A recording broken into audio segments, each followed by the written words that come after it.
Hi friends, எல்லாரும் எப்படி இருக்கீங்க? நல்லா இருப்பீங்கன்னு நம்புறேன்.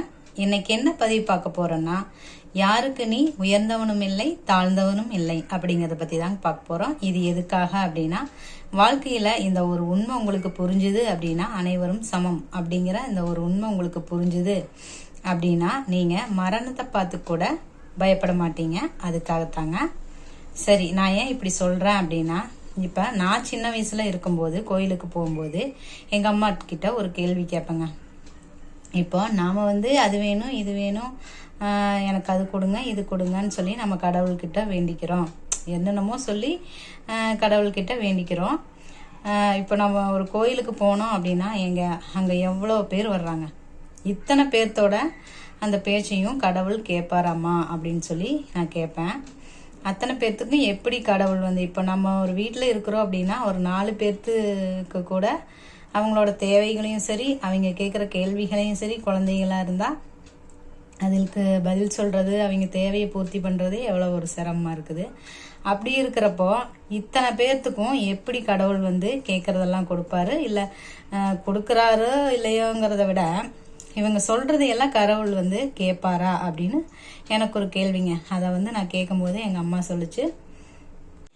எங்க அம்மா சொன்னது என்னன்னா, அதுதாம்மா கடவுள் அப்படின்னு சொல்லி சொன்னாங்க.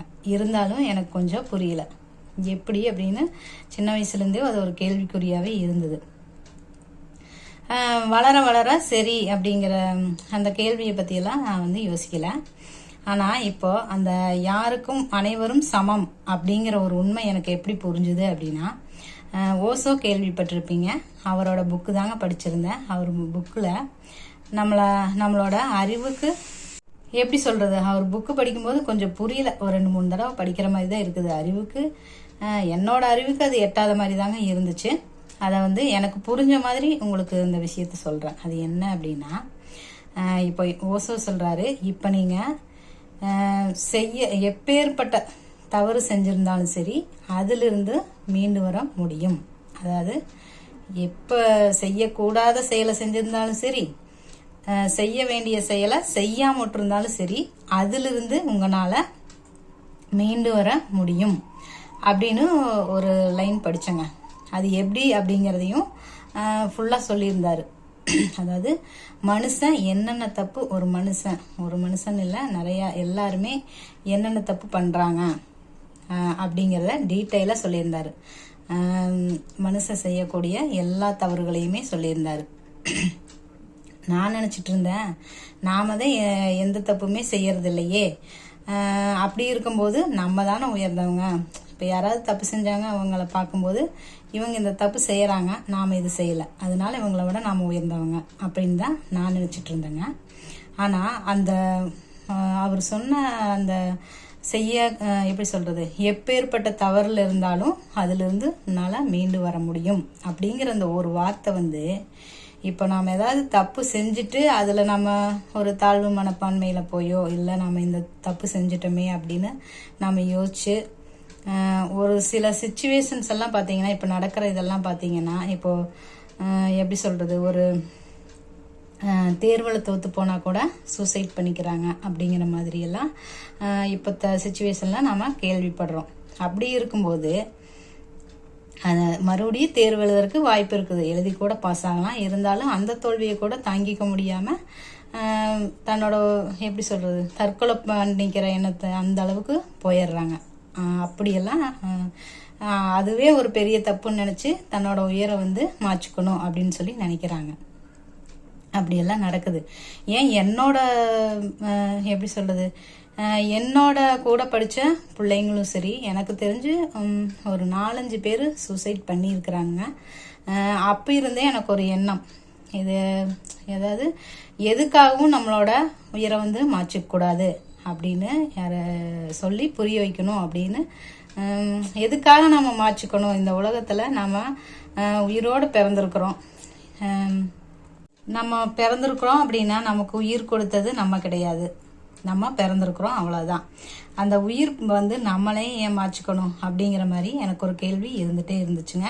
அந்த கேள்விக்கான பதில் இந்த ஓசோவோட இது படிக்கும்போது எனக்கு புரிஞ்சது. நிறைய பேர் இப்போ நமக்கு இதையிலையும் சொல்லியிருக்கிறாங்க, எது நடக்கிறதோ அது நன்றாகவே நடக்கிறது, எது நடக்க இருக்கிறதோ அதுவும் நன்றாகவே நடக்கும் அப்படின்னு சொல்லியிருக்கிறாங்க.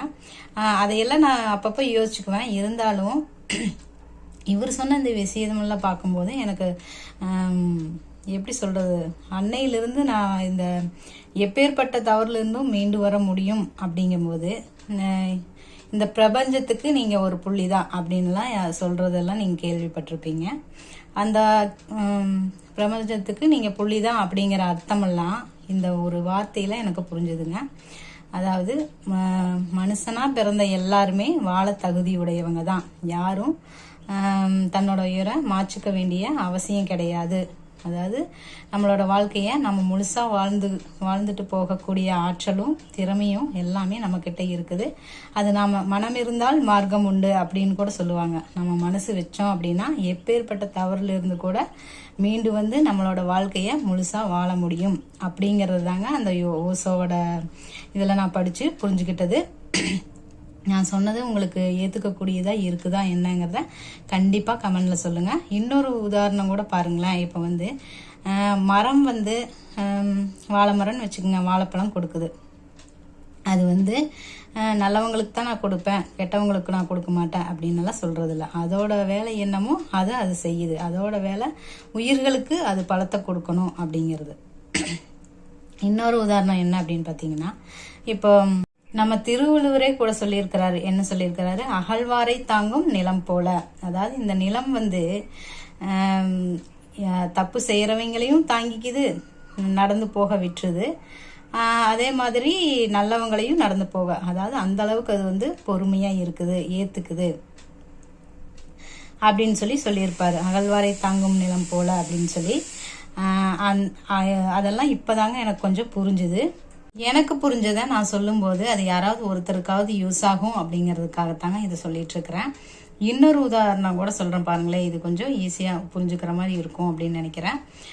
ஒரு முனிவர் வந்து தவம் பண்ணிட்டு இருக்கிறாரு. ஒரு அரசர் வந்து தன்னோட போரை முடிச்சுட்டு திரும்பி வரும்போது வெற்றிகரமாக அவர் நினச்ச மாதிரி ஒரு நாட்டை கைப்பற்றிட்டாரு. இருந்தாலும் அவருக்கு என்னமோ திருப்தியே வரல. அப்படி வரும்போது இவர் வந்து இந்த முனிவரை பார்க்குறாரு. காட்டுக்குள்ளே வரும்போது முனிவரை பார்க்குறாரு. முனிவர்கிட்ட ஒரு கேள்வியை வந்து கேட்கலாம் அப்படின்னு சொல்லி, இதை பற்றி கேட்கலாம் அப்படின்னு சொல்லிட்டு வர்றாரு. அப்படி வரும்போது கண்ணை மூடிட்டு இருக்கிறாரு அந்த முனிவர். இவர் போய் இந்த மாதிரி கேட்குறாரு, நான் வந்து போர்லேருந்து வெற்றி அடைஞ்சிட்டேன், இருந்தாலும் எனக்கு ஏதோ ஒன்று உறுத்துது அப்படிங்கிற மாதிரி கேட்குறாரு. ஒரு திருப்தி எனக்கு கிடைக்கல அப்படின்னு சொல்லி கேட்குறாரு. அவர் கண்ணை மூடிக்கிட்டே இருக்கிறாரு. இவர் மறுபடியும் கேட்குறாரு. கேட்கும்போது கண்ணை திறந்துட்டு, நான் செத்தாதான் உனக்கு திருப்தி கிடைக்கும் அப்படின்னு சொல்லிட்டு மறுபடியும் கண்ணை மூடிடுறாரு. முனிவரே, எனக்கு இது புரியல, என்னன்னு புரியுற மாதிரி சொல்லுங்க அப்படின்னு சொல்லி கேட்குறாரு. அப்படி கேட்டும் அந்த முனிவர் வந்து கண்ணு திறக்கல. அப்படி அவர் கண்ணு திறக்காம இருக்கும்போது இந்த ராஜாவுக்கு வந்து கோவம் வந்துடுதுங்க. மன்னனுக்கு கோவம் வந்து தன்னோட உடைவாளை எடுத்து ஒரே கழுத்துக்கிட்ட கொண்டு போயிடுறாரு. கொண்டு போனோடனையும் முழிச்ச நம்ம முனிவர் சொல்கிறாரு, முட்டாள் மன்னனே அப்படின்னு சொல்கிறாரு. என்னையவா முட்டாள்னு சொல்கிற அப்படின்னு சொல்கிறாரு. அதுக்கு வந்து பொறுமையாயிரு, நான் சொல்கிறத கேளு அப்படின்னு சொல்லிட்டு, நான் செத்தாதான் உனக்கு திருப்தி கிடைக்கும் அப்படின்னு நான் சொன்னது வந்து, நான் அப்படிங்கிறது உன்னுடைய அகம்பாவத்தை தான் நான் சொன்னேன். நான் அப்படின்னு நினைக்கிற பத்தியா, அந்த அகம்பாவத்தை நீ விட்டேனாவே உனக்கு உண்டான எல்லா மகிழ்ச்சியும் உனக்கு கிடைக்கும் அப்படின்னு சொல்றாருங்க. அப்பதாங்க அந்த மன்னனுக்கு புரிஞ்சுது, நாம யாருக்கும் மேலையும் இல்லை கீழையும் இல்லை அப்படிங்கிறது தான் இந்த நான் என்ற அகம்பாவம் அப்படிங்கிறது. அப்போ அந்த மன்னனுக்கு புரிஞ்சுதுங்க. இந்த காட்டுக்குள்ளேயே இருந்தாலும் முனிவருக்கு இருக்கிற அந்த கிடைக்கிற அந்த திருப்தி நம்மளுக்கு கிடைக்கல அப்படின்னு யோசனை பண்ணி தான் அவர் வந்து அந்த மாதிரி பேசியிருக்கிறாரு. அதுக்கப்புறம் அந்த உண்மை அவருக்கு புரியுது. இதுதாங்க இந்த வீடியோவில் நான் சொல்ல வந்தேன். அதாவது எப்பேற்பட்ட தவறுல செஞ்சுட்டு இருந்தாலும் அதை மீண்டு வரக்கூடிய ஒரு வாய்ப்பு இந்த உலகத்துல இருக்கதாங்க செய்யுது. எதுக்காகவும் நீங்க வந்து உங்களை வந்து இது பண்ண தேவையில்லை. அதாவது நம்மளால எது முடியாதுன்னு நினைக்க வேண்டியதில்லை, நம்ம எதுக்காக பிறந்தோம்னு நினைக்க வேண்டியதில்லை, சாவை பார்த்து கூட நம்ம அஞ்சணும் அப்படிங்கிற அவசியம் இல்லை. அப்படிங்கிறத சொல்லணுங்கிறதுக்காகத்தாங்க இந்த பதிவு. யாருக்கும் நீ தாழ்ந்தவனும் இல்லை உயர்ந்தவனும் இல்லை அப்படிங்கிற அந்த உண்மை உங்களுக்கு புரிஞ்சிருச்சு அப்படின்னா உங்களால் மரணத்தை கண்டு கூட அஞ்ச தேவையில்லை. அந்த மரணத்தையே விரும்பி ஏற்றுக்கொள்ளக்கூட, மரணம் வரும்போது அதை மகிழ்ச்சியாக ஏற்றுக்கக்கூடிய ஒரு மனப்பக்குவம் கூட கிடைக்குங்க. ஓகே ஃப்ரெண்ட்ஸ், இந்த பதிவு எப்படி இருந்தது அப்படின்னு கமெண்டில் சொல்லுங்கள். பிடிச்சிருந்தது அப்படின்னா ஒரு லைக் பண்ணுங்கள். யாருக்காவது தேவைப்படும் அப்படின்னு நினச்சிங்கன்னா ஷேர் பண்ணுங்கள். தேங்க்யூ.